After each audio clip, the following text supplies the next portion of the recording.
ಮಾಡುವಂತಹ ಕೆಲಸ ಮಾಡ್ತಾರೆ.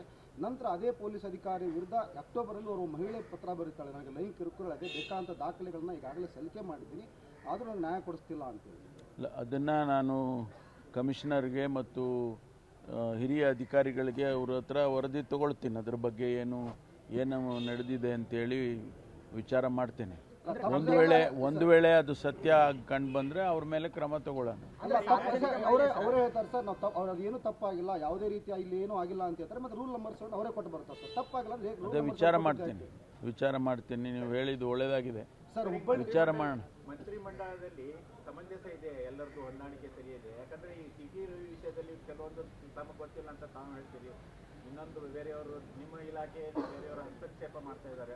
ಇದರ ಬಗ್ಗೆ ನೋಡಿದರೆ ಒಟ್ಟಾರೆ ಮಂತ್ರಿಮಂಡಲದಲ್ಲಿ ಏನಾದರೂ ಸರಿ ಇದೆಯೋ ಇಲ್ಲ ಅನ್ನುವಂಥ ಸಮಸ್ಯೆ ನೋಡಿ. ಪೊಲೀಸ್ ಇಲಾಖೆ ಬಹಳ ಜವಾಬ್ದಾರಿಯುತವಾದಂಥ ಇಲಾಖೆ. ಪೊಲೀಸ್ ಆದೇಶಗಳನ್ನು ನಡಿಬೇಕಾದ್ರೆ ಇಲ್ಲ ಮುಖ್ಯಮಂತ್ರಿಗಳ ಆದೇಶ ಮಾಡಬೇಕು, ಇಲ್ಲ ಗೃಹ ಸಚಿವರ ಆದೇಶ ಮಾಡಬೇಕು. ಬೇರೆ ಯಾರೇ ಆದೇಶ ಮಾಡಿದರೂ ನಮ್ಮ ಅಧಿಕಾರಿಗಳು ಯಾರೂ ಕೂಡ ಆ ಆದೇಶಗಳನ್ನು ಪಾಲಿಸೋದಕ್ಕೆ ಹೋಗೋದಿಲ್ಲ. ಸುಮ್ಮನೆ ಇವರು ಹೇಳ್ತಾರೆ, ಹಸ್ತಕ್ಷೇಪ ಮಾಡ್ತಾರೆ. ಈಗ ಜೋಶಿ ಅವರು ಹೇಳಿದ್ದಾರೆ, ಅಸಮರ್ಥ ಗೃಹ ಸಚಿವರು ಅಂತೇಳಿ. ಈ ರೀತಿ ಎಲ್ಲ ಹೇಳಿಕೆಗಳನ್ನ ಕೇಳ್ಕೊಂಡು ನಾವು ಇಲಾಖೆಗಳು ನಡೆಸೋದಿಲ್ಲ. ಕಾನೂನಿದೆ, ಆ ಕಾನೂನಿನ ಚೌಕಟ್ಟಿನಲ್ಲಿ ನಾವೇನು ನಡೆಸಬೇಕು ಅದನ್ನು ನಡೆಸ್ತೇವೆ.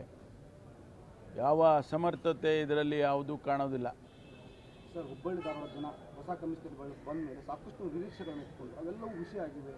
ಮರು ಲಾರಿಗಳು, ಇಸ್ಪೇಟ್ ಅಡ್ಡಿಗಳು, ಹವಾಲಾದಂಧೆ ಯಾವುದೂ ಸಹ ಇಲ್ಲಿ ಅಂತ ಕೈ ಈಗ ನಾನು ಅದನ್ನೆಲ್ಲ ರಿವ್ಯೂ ಮಾಡ್ತೇನೆ. ಹಾಗಿದ್ರೂ ಬಂದಿದ್ದೇನಲ್ಲ, ನಾನು ರಿವ್ಯೂ ಮಾಡ್ತೇನೆ. ಅದರಲ್ಲೇನು ತಪ್ಪುಗಳು ಕಂಡು ಬಂದಿದ್ರೆ ಅದನ್ನ ಸರಿ ಮಾಡೋಣ.